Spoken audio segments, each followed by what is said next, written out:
Terlebih dahulu saya ingin mereview kembali mengenai jenis-jenis alkil halida atau haloalkana. Nah, kenapa penting mengingat kembali jenis-jenis alkil halida ini? Karena supaya kita bisa menentukan nanti reaksinya yang mana, kita harus tahu jenis-jenis alkil halida itu berdasarkan nama maupun strukturnya, ya. Misalnya reaksi substitusi nukleofilik SN2 lebih mudah terjadi pada metil halida dan alkil halida primer, ya. Sedangkan reaksi SN1 lebih mudah terjadi pada alkil halida tersier secara umum seperti itu, ya. Aril halida sangat sulit mengalami reaksi substitusi nukleofilik, walaupun pada beberapa aril halida dengan struktur yang tertentu, ya, itu dapat juga mengalami substitusi nukleofilik.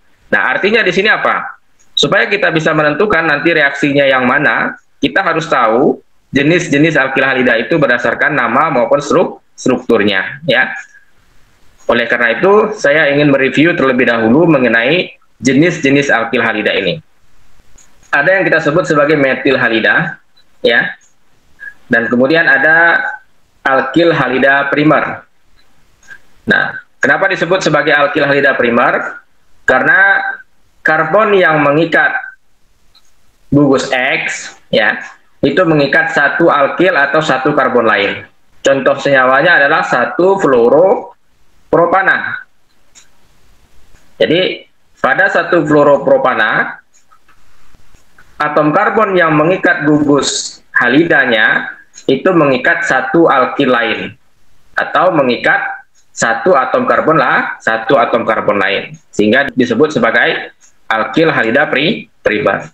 Nah, kemudian pada alkil halida sekunder, karbon yang mengikat gugus X ini, ya, mengikat dua alkil lain, sehingga disebut sebagai alkil halida sekunder. Dan kemudian pada alkil halida tersier, berarti atom karbon yang mengikat gugus halidanya itu mengikat tiga alkil atau tiga karbon lain, ya, sehingga dia disebut sebagai alkil halida tersier.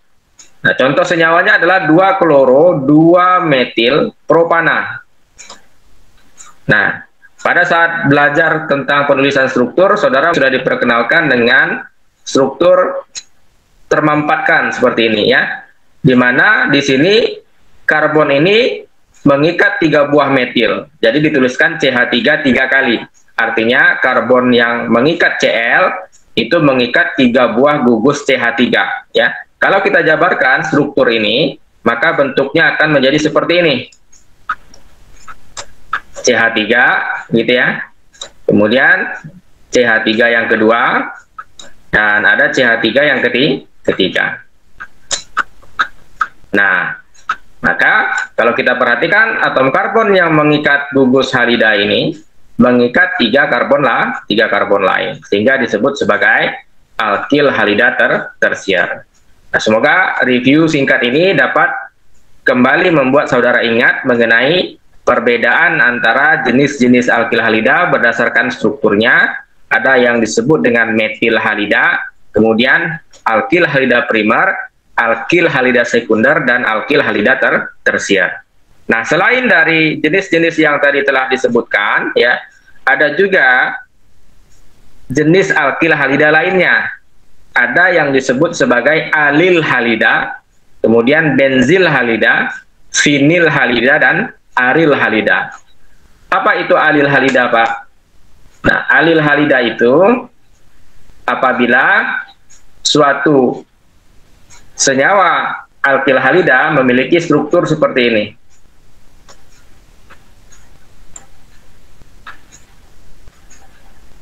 Nah, ini namanya adalah alil klorida.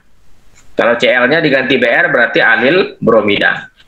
Jadi saudara bisa perhatikan di sini atom Cl-nya terikat pada suatu karbon jenuh atau tak jenuh nih? Pak, jenuh Pak. Nah, ini adalah karbon jenuh. Namun di sebelahnya itu ada karbon tidak jenuh. Atom Cl tadi dengan karbon yang tak jenuh dipisahkan oleh 2 ikatan tunggal, ya kan? Ini ikatan tunggal yang pertama, ini ikatan tunggal yang kedua. Kalau ditanya pada karbon yang terikat dengan Cl itu ada berapa hidrogen? Ada dua. Nah, ini disebut sebagai alil halida. Dan kemudian ada juga yang disebut sebagai benzil halida. Ini benzena. Kalau benzil itu berarti di sini ada CH2, ya. Baru kemudian ada gugus halidanya. Nah, maka ini kita sebut sebagai benzil klorida. Jadi polanya sama ya, antara atom Cl dengan karbon tak jenuhnya itu dipisahkan oleh dua ikatan tunggal. Ini ikatan tunggal yang pertama, ini ikatan tunggal yang kedua. Di sini ada karbon ya, ada karbon yang mengikat dua hidrogen ya. Nah, jadi ini disebut sebagai benzil halida atau namanya benzil klorida kalau halogennya adalah Cl ya. Nah, kemudian ada yang disebut dengan vinil halida. Apa bedanya alil dengan vinil? Kalau pada alil tadi Cl-nya kan tidak terikat langsung dengan karbon tak jenuh, tapi dia dipisahkan oleh satu karbon yang jenuh, yaitu karbon CH2 itu. Pada vinil halida Cl-nya langsung terikat dengan karbon tak jenuh. Nah, berarti strukturnya begini. Nah, ini disebut dengan vinil halida. Jadi, bisa membedakan antara alil halida dengan vinil halida? Bisa, Pak. Bisa, Pak.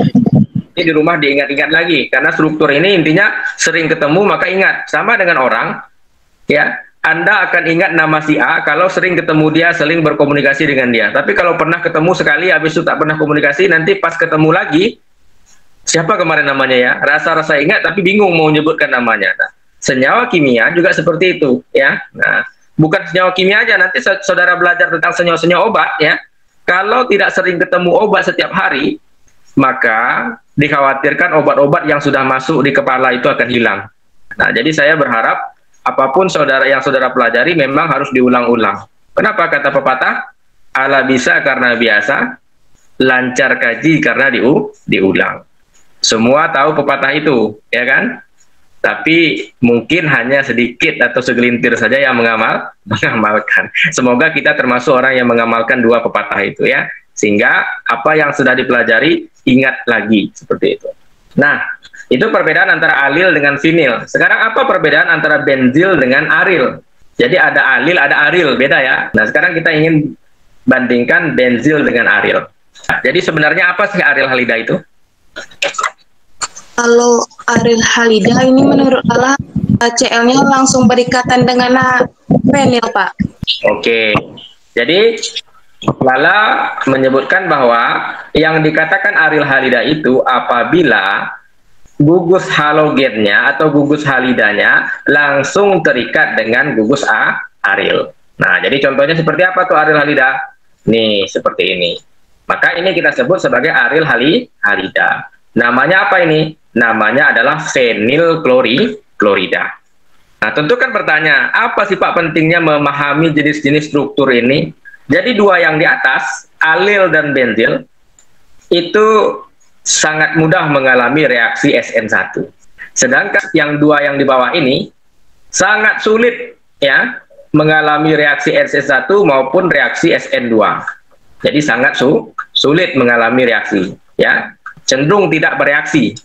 Nah, ini salah satu contoh mengapa penting saudara mengenal jenis-jenis alkil halida terlebih dahulu sebelum nanti kita akan mempelajari reaksinya lebih lanjut ya.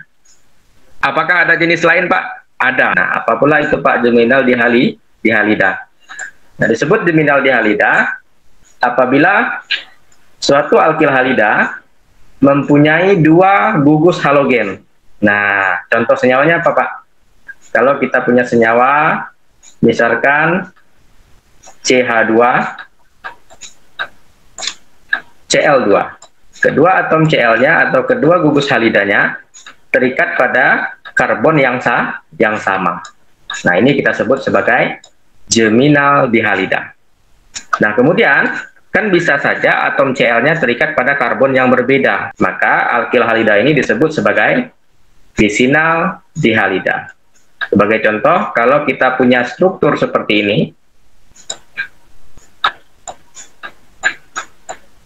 Nah, maka ini kita sebut sebagai visinal dihalida, ya.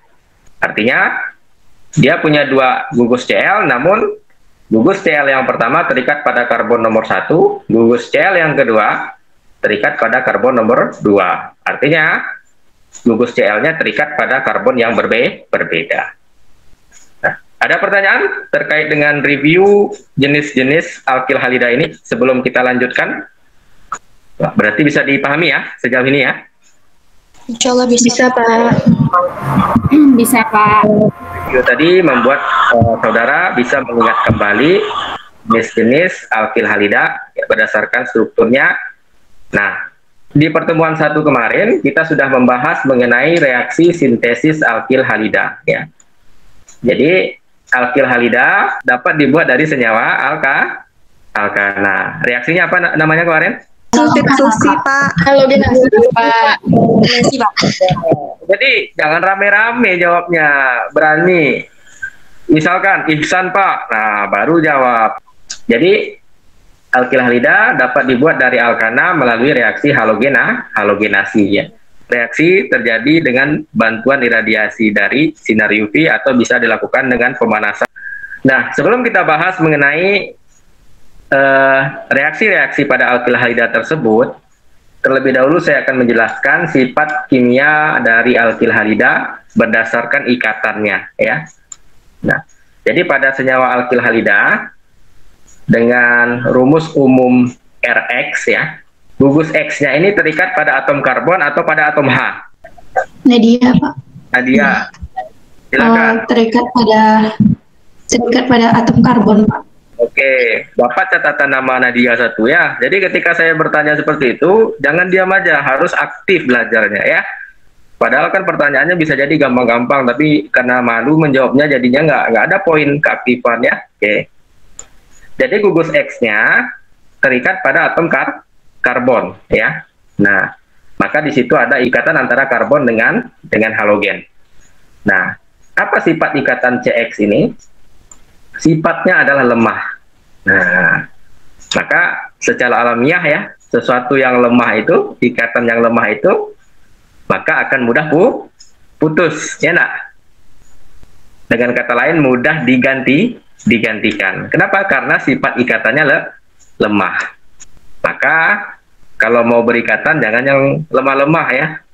Nah, buatlah ikatan yang kuat supaya sulit untuk digantikan. Yang kuat aja kadang-kadang bisa digantikan, apalagi yang lemah, ya kan? Nah, jadi jangan tanggung. Nah, ini pelajaran dari senyawa nih, ya. Nah, karena sifat seperti itu, gugus halida yang ada pada alkil halida ini dapat dengan mudah dikonversi atau diubah menjadi berbagai gugus fungsi lainnya, ya. Jadi karena sifat ikatannya lemah, sehingga gugus halida itu mudah dikonversi atau diganti atau diubah menjadi berbagai macam gugus fungsi yang lain. Ketika gugus halidanya digantikan dengan OH, berarti X-nya berubah jadi OH, jadinya ROH, maka akan dihasilkan senyawa alkohol. Nah, ketika X-nya diubah menjadi gugus OR, berarti jadinya RO, R-aksen, maka dihasilkan produk ether. Ketika gugus X-nya digantikan dengan NH2 misalkan, maka jadilah senyawa amina. Dan berbagai macam senyawa lain yang dapat kita buat ya dari bahan baku alkil halida. Nah, ini pentingnya kenapa kita di farmasi juga perlu memahami berbagai macam jenis reaksi yang ada ya. Tujuannya supaya kita tahu bagaimana cara mengubah dari satu bentuk senyawa menjadi senyawa lain. Dengan cara itu bisa jadi kita mendapatkan senyawa lain yang kegunaannya nanti akan lebih banyak dan lebih luas ya. Sehingga salah satunya dapat diaplikasikan di bidang farmasi. Alkohol banyak nggak perannya di bidang farmasi? Sangat banyak ya. Ya, beberapa jenis alkohol digunakan dalam formulasi, ya nak? Apakah sebagai basis, gitu ya? Atau sebagai bahan aktifnya, misalkan pada formula atau sediaan desinfektan atau sediaan antiseptik.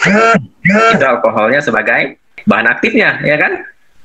Bisa alkohol etanol ya, bisa isopropil alkohol ya. Sebagai desinfektan kita bisa gunakan fenol ya. Jadi sangat banyak sekali peran alkohol dalam bidang farmasi. Nah, ini pentingnya kita mempelajari reaksi-reaksi organik ini supaya kita bisa mengetahui ya bagaimana sih suatu senyawa dapat diubah menjadi senyawa lain sehingga nanti senyawa tersebut dapat diaplikasikan di dalam bidang farmasi. Ya. Nah, apa yang terjadi ketika gugus X ini lepas? Ya, tadi kita cerita mengenai ikatan CX ya. Nah, apa yang akan terjadi ketika gugus X lepas? Sebelumnya saya akan menjelaskan ya mengenai apa itu ikatan. Ketika belajar kimia dasar atau di SMA, saudara pasti sudah diberikan materi terkait dengan jenis-jenis ikatan kimia. Salah satunya ada yang disebut dengan ikatan kovalen. Ikatan kovalen itu terbentuk akibat pemakaian bersama dari sepasang elektron. Ya kan? Nah, bagaimana ikatan CX ini bisa terbentuk? Karena ada satu elektron karbon dan ada satu elektron dari atom X yang dipakai secara bersama, sehingga terbentuklah ikatan antara atom karbon dan X. Ikatan tersebut disebut ikatan kovalen. Nah, kita sudah belajar juga kemarin mengenai ionisasi. Ya, apa itu ionisasi? Ayo, sebutkan namanya dulu. Sajidatul Fa, Pak. Jawab. Ya, silakan. Ionisasi itu ketika suatu ikatannya dilepas, salah satu atom membawa sepasang elektron akan dihasilkan kation dan anion. Ya, jadi pada ionisasi itu terjadi pemutusan homo atau heterolitik. Sajidatul Fa? Tik, Pak. Kurang jelas, ulangi. Heterolitik, Pak. Ya, heterolitik. Ketika terjadi pemutusan ikatan secara heterolitik, kalau ikatannya antara karbon dengan X, menurut Sajidatul Fa, karbonnya atau atom X-nya yang akan membawa sepasang elektron ikatan tadi? Atom X-nya, Pak. Ya, karena atom X itu sifatnya lebih elektronegatif, ya kan? Dia akan cenderung menarik elektron ikatan ke arah dirinya. Sehingga ketika ikatan CX ini putus, yang membawa elektron adalah X. Oleh karena itu, anak panahnya dibuat ke arah X. Nah, sehingga nanti atom karbonnya menjadi bermuatan apa, Sajidatul Fa?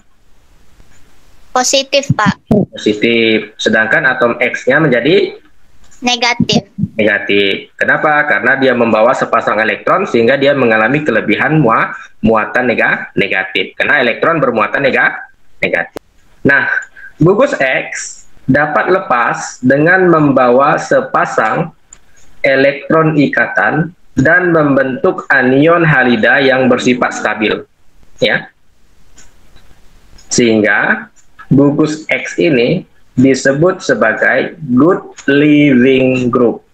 Dengan kata lain, dapat juga kita sebut sebagai gugus lepas yang baik. Jadi gugus X ini sifatnya mudah lepas, mudah digantikan, ya, sehingga dapat dengan mudah nantinya mengalami reaksi substitusi, ya. Nah, apabila gugus X lepas, ya, berarti X tadi lepas meninggalkan atom karbon, gitu kan ceritanya, ya. Kemudian digantikan dengan suatu nukleofil. Nah, apa tuh Pak nukleofil? Nanti kita akan pelajari apa itu nukleofil, ya. Jadi apabila gugus X lepas, kemudian digantikan oleh suatu nukleofil, maka reaksinya kita sebut sebagai reaksi substitusi nukleofilik. Artinya apa? Gugus X digantikan oleh nukleofil, sehingga reaksinya disebut reaksi substitusi nukleofilik. Nah, supaya tidak membayang-bayang di kepala, apa sih Pak reaksi substitusi nukleofilik? Ya, apa contoh reaksinya? Nah, kita akan langsung membahas contoh reaksinya. Pada reaksi substitusi nukleofilik, senyawa 1-bromopropana, ya, ini disebut sebagai 1-bromopropana.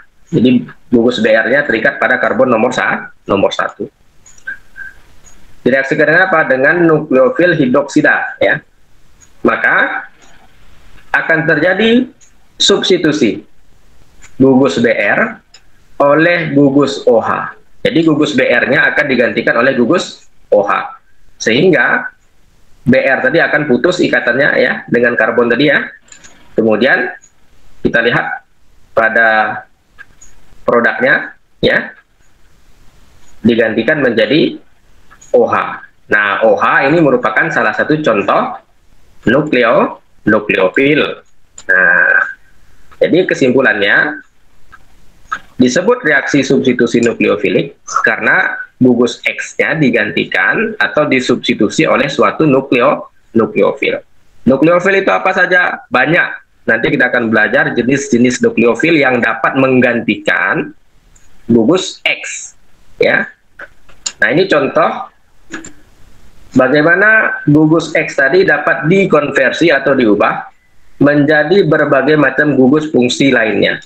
Ya. Jadi ketika gugus BR digantikan oleh OH, maka akan dihasilkan produk alkohol. Nah, ketika gugus BR digantikan oleh OR, misalkan OCH3, maka akan dihasilkan produk berupa senyawa ether. Ketika gugus BR digantikan oleh NH3 amonia berlebih, misalkan, akan dihasilkan senyawa amina. Ketika gugus BR digantikan oleh CN, maka akan dihasilkan senyawa nitril. Ketika gugus BR digantikan dengan N3, maka akan dihasilkan senyawa azida.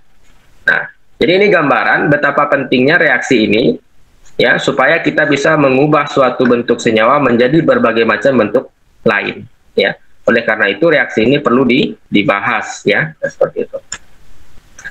Nah, untuk memahami mengapa nukleofil dapat bereaksi dengan alkil halida, kemudian apa sih itu nukleofil? Nanti ada istilah baru elektrofil. Apa pula elektrofil? Silahkan saudara tonton video pada link berikut. Saya kasih waktu sekitar 18 menit, ya. Tonton, kemudian nanti harus bisa mengambil kesimpulan, ya. Oke, linknya sudah saya kopikan ke Meet. Silahkan ditonton dan sambil dicoret-coret kertas ya, supaya bisa mencatat penjelasan penting yang ada atau yang disampaikan di dalam video tersebut.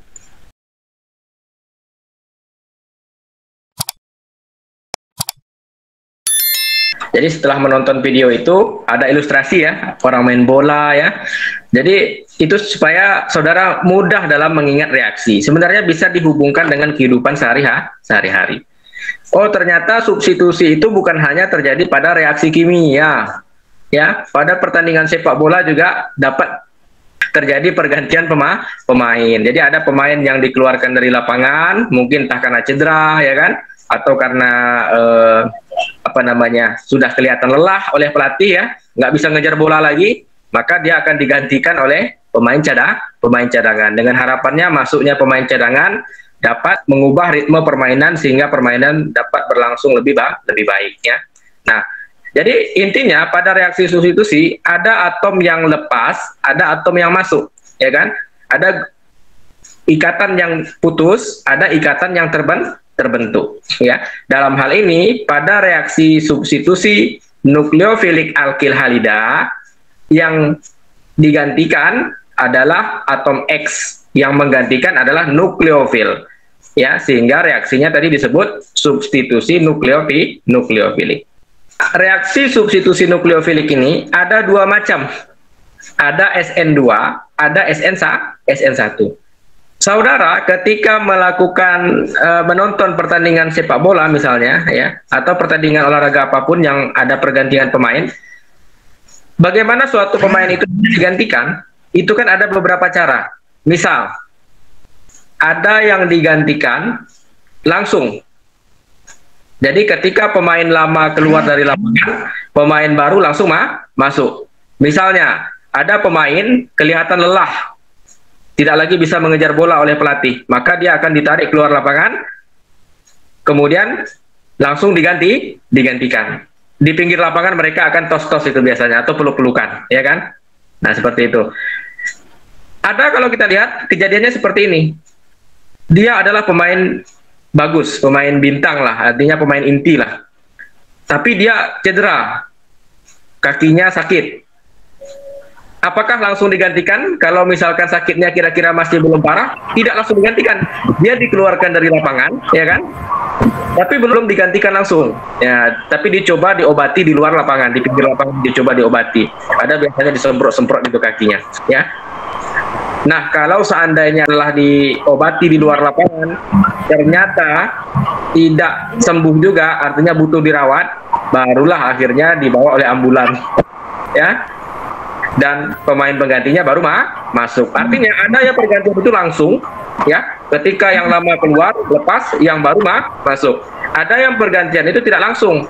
Dia dibawa keluar dulu yang lama, ya. Baru nanti kemudian ada pengganti yang masuk, ya. Nah, jadi ada dalam kehidupan bisa kita saksikan seperti itu.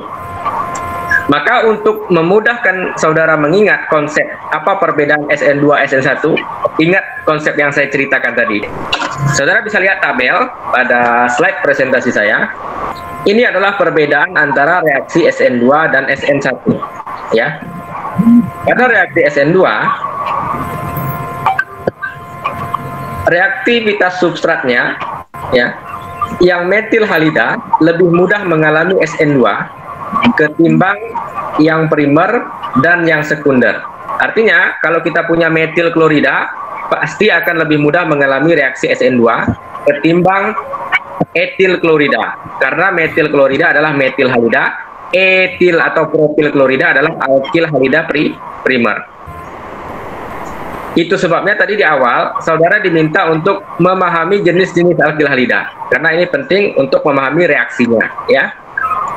Bagaimana dengan alkil halida tersier? Alkil halida tersier ini akan lebih cenderung mengalami SN1. Jadi pada reaksi SN1 kebalikannya, yang tersier itu akan lebih mudah mengalami SN1 ketimbang yang sekunder, ketimbang yang primer. Nah, jadi dari segi reaktivitas alkil halidanya itu akan berbeda antara reaktivitasnya ketika mengalami reaksi SN2 dengan SN1. Bagaimana kalau kita singgung dari segi nukleofilnya? Tadi kita sebut reaksinya reaksi substitusi nukleofilik, artinya di situ ada peran nukleofil yang akan menggantikan gugus X atau gugus halogen pada alkil halida tersebut. Nah, pada reaksi SN2 nukleofil kuat cenderung diperlukan. Jadi reaksinya baru dapat berlangsung apabila nukleofilnya kuat. Maka nanti kita perlu membahas ada yang namanya nukleofil kuat, ada nukleofil lemah, ya. Nah, sedangkan pada reaksi SN1 tidak perlu nukleofil kuat. Nah, ini perbedaan dari segi kekuatan nukleofilnya, ya. Nah, kemudian kenapa disebut SN2 SN1? Disebut SN2 karena reaksi ini orde-nya orde 2. Kalau di SMA pasti sudah belajar mengenai orde reaksi, tapi kita nggak akan bahas itu. Bagaimana cara menentukan orde reaksi, nggak usah, ya. Apa itu orde 2? Artinya, laju reaksi dipengaruhi oleh konsentrasi alkil halida maupun konsentrasi nukleofil. Nah, jadi baik alkil halida maupun nukleofil itu akan mempengaruhi laju reaksi pada SN2. Karena itu disebut sebagai orde 2. Nah, SN1 kenapa disebut SN1? Ya, karena dia adalah reaksi orde 1. Artinya, laju reaksinya hanya bergantung pada jenis alkil halidanya. Tidak dipengaruhi oleh nukleofil. Oleh karena itu dia disebut orde 1, sehingga disebut reaksinya SN1. Nah, ini kalau ada yang nanya, Pak, kok ada disebut SN2, SN1? Nah, itu datangnya dari orde tadi, ya. Nah, bagaimana tahapan reaksinya? Pada SN2, reaksi berlangsung dalam satu tahap. Sedangkan SN1 berlangsung dalam 2 tahap dan biasanya ada tahap tambahan. Jadi reaksinya berlangsung dalam 2 tahap dan biasanya ada tahap tambahan. Nah, kemudian kalau kita tinjau dari bagaimana proses pergantian ikatannya. Nah, ini yang saya katakan tadi. Bagaimana pemain itu digantikan di dalam suatu pertandingan. Yang pertama tadi, dia digantikan langsung. Ya, jadi yang lama keluar ke pinggir lapangan, berjalan ke pinggir lapangan, yang baru langsung masuk. Nah, ini adalah mekanisme untuk pergantian pada reaksi SN2. Saudara bisa baca, pemutusan ikatan CX terjadi serentak dengan pembentukan ikatan antara karbon dengan nukleofil. Jadi dalam hal ini gugus X digantikan oleh nukleofil. Nah, apa bedanya dengan SN1? Ini yang saya katakan tadi, pemain ini pemain inti. Misalkan Lionel Messi atau bisa juga Cristiano Ronaldo gitu ya. Artinya ketika Messi cedera, mereka akan dikeluarkan dari lapangan, tapi dicoba di treatment dulu. Nah, bisa nggak dia masuk lagi kan gitu? Bisa nggak dia tetap melanjutkan permainan? Namun kalau memang cederanya parah, barulah dia digantikan dengan pemain cadangan. Artinya, ikatan CX putus terlebih dahulu. Nah, jadi ikatan CX-nya putus terlebih dahulu, yang lama udah putus duluan, baru setelah yang lama putus, nukleofilnya, oh yang lama udah putus nih, kata nukleofilnya, baru nukleofilnya mendatangi si karbon, dan akhirnya terjadilah ikatan baru. Jadi, pada SN1, ikatan CX putus terlebih dahulu sehingga terbentuk yang namanya karbokation ya. Setelah itu baru nukleofil masuk sehingga terbentuk ikatan antara karbon dengan nukleofil. Nah, jadi inilah perbedaan mekanisme antara SN2 dan SN1. Nah, bagaimana kalau kita tinjau dari arah serangan? Pada reaksi SN2, nukleofil menyerang dari arah yang berlawanan dengan posisi gugus X. Jadi kalau gugus X-nya di depan, si nukleofil menyerang dari belakang. Nah, main belakang dia. Kenapa dia main belakang? Karena yang lama kan ikatannya masih ada itu.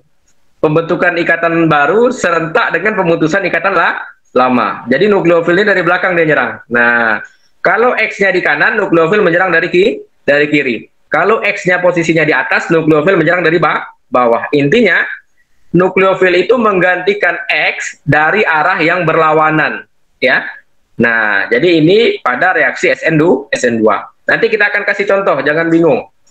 SN1, nukleofil dapat menyerang dari arah yang berlawanan dan juga dari arah yang sama.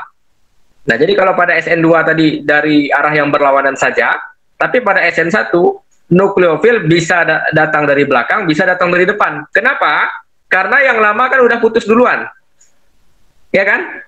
Ikatan yang lama sudah putus terlebih dahulu, sehingga ya terserahlah nukleofil ini mau datang dari depan, mau dari belakang, nggak masalah, ya kan? Nah, kemudian nanti kita akan tinjau dari produknya. Pada reaksi SN2, memungkinkan terjadinya inversi konfigurasi. Kita akan bahas ini nanti di pertemuan berikutnya. Apa itu inversi konfigurasi? Namun untuk membahas ini, saudara harus membaca dan mempelajari kembali mengenai isomer. Nanti saya akan kasihkan linknya supaya saudara bisa mempelajari apa itu cis, apa itu trans, apa itu E, apa itu Z, apa itu R, apa itu S. Ini wajib dipelajari supaya memahami apa itu inversi konfigurasi.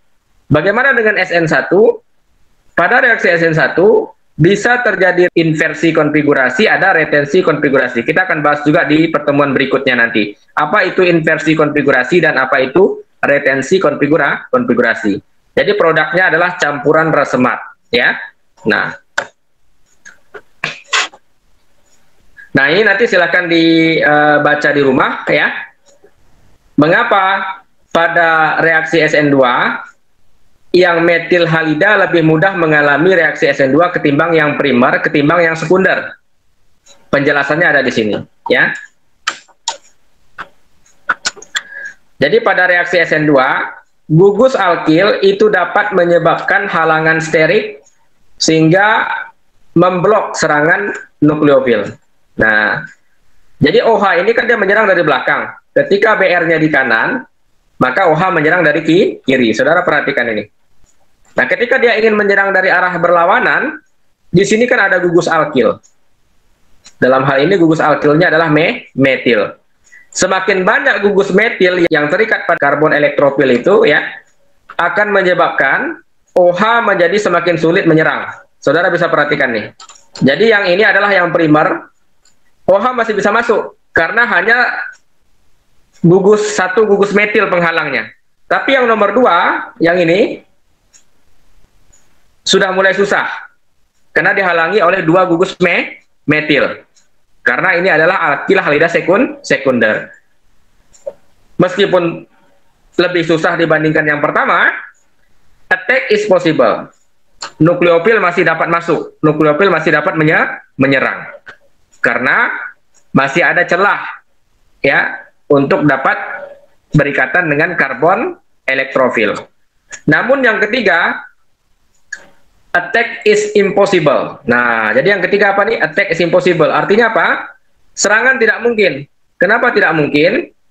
Karena untuk berikatan dengan karbon elektrofil dihalangi oleh 3 buah gugus metil. Ini metil yang pertama, ini metil yang kedua, ini metil yang ketiga. Jadi ada 3 gugus metil yang menghalanginya, sehingga tidak memungkinkan nukleofil tadi dapat menyerang karbon elektrofil tadi. Makanya yang tersier cenderung tadi kalau kita lihat tabel, yang tersier cenderung mengalami SN1. Nah, jadi nanti silahkan dibaca. Ini adalah penjelasan mengenai mekanisme reaksi SN2, dan di sini ada latihan soal. Coba saudara menjawab latihan soal ini tanpa melihat jawabannya, ya. Jadi coba menjawab tanpa melihat jawabannya, karena jawabannya ada di sini. Nah, jadi pahami ini, kemudian nanti kerjakan latihan 1 tanpa melihat pembahasan. Ini kunci jawabannya. Kemudian ini ada soal rebutan. Silakan masing-masing memilih 1 soal untuk dijawab. Ada 5 soal. Saudara tinggal menuliskan pada kertas struktur produknya, ya. Kemudian nanti akan saya cek. Kalau soalnya sudah dijawab temannya, tidak boleh dijawab lagi, ya. Silahkan, ayo.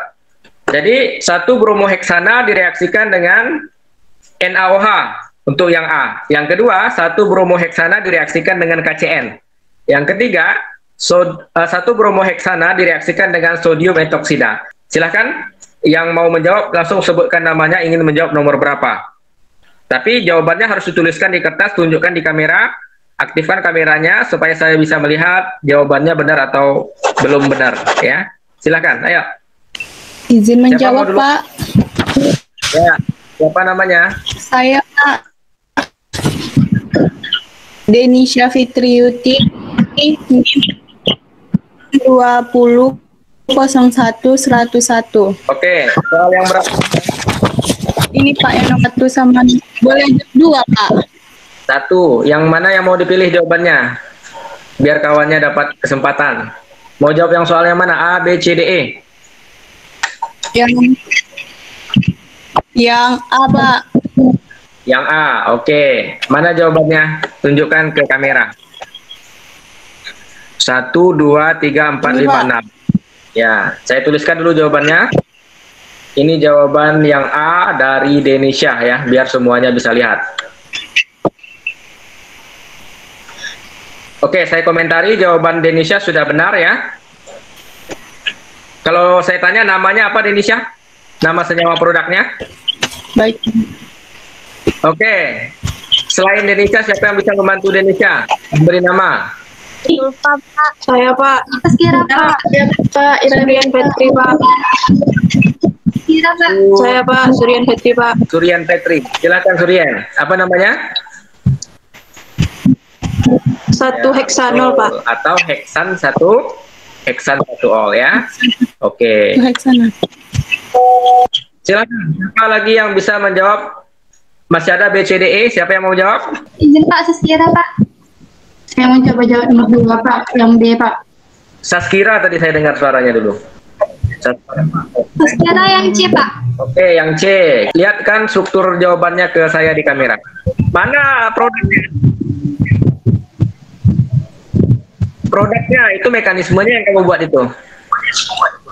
Produknya mana? Hasil akhir. Nah, belum selesai berarti. Itu mekanismenya OH menyerang dari arah belakang, ya. BR lepas. Itu adalah mekanisme. Mana produknya? Nah, 1, 2, 3, 4, 5, 6. Oke, sudah benar ya jawaban dari siapa? Saskira, ya. Jadi begini jawabannya. O CH2 CH3. Jadi yang menggantikan BR adalah O CH2 CH3 CH3. Kalau tadi punya Denisha, yang menggantikan BR adalah OH, ya. Oke, silakan. Siapa lagi yang mau menjawab? Jadilah, Pak. Izin menjawab, Saya, Pak. Gina Dewi, Pak. Dewi, Pak. Pak. Nadia, Pak. Jangan review, Pak. Ini, Pak. Produknya itu alkil halidanya itu. Geser lagi. Produknya ini. Kurang geser. Geser kanan sedikit. Geser ke kiri sedikit.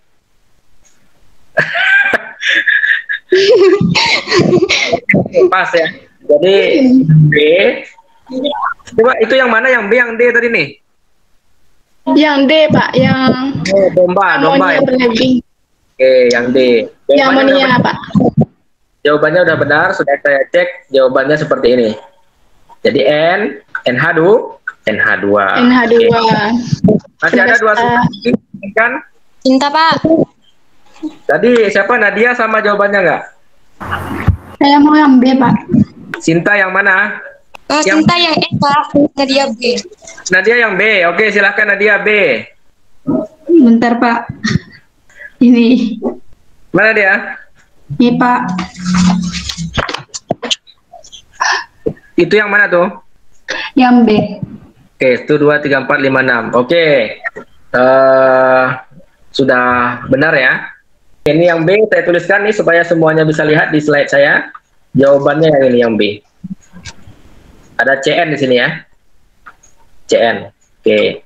Terakhir yang E, siapa yang mau jawab tadi? Cinta, Pak. Sinta, silakan Sinta. Bentar, Pak. Mana? Silakan yang E, terpotong produknya. Oh, begini, Pak. 1, 2, 3, 4, 5, 6. Oke, betul. Jadi yang E jawabannya seperti ini ya. Makasih, Pak. Nah, yang lainnya yang belum paham nanti sebenarnya mekanisme dan produknya sudah saya jawab di slide yang berikutnya. Nanti silahkan dipelajari di rumah. Ini dia. Nah, ya. Jadi produk-produk yang disebutkan kawannya itu sudah saya tuliskan di sini dan lengkap dengan mekanismenya. Bagaimana nukleofil menyerang, bagaimana BR-nya putus. Ya, jadi silahkan dipelajari cara membuat anak panahnya itu.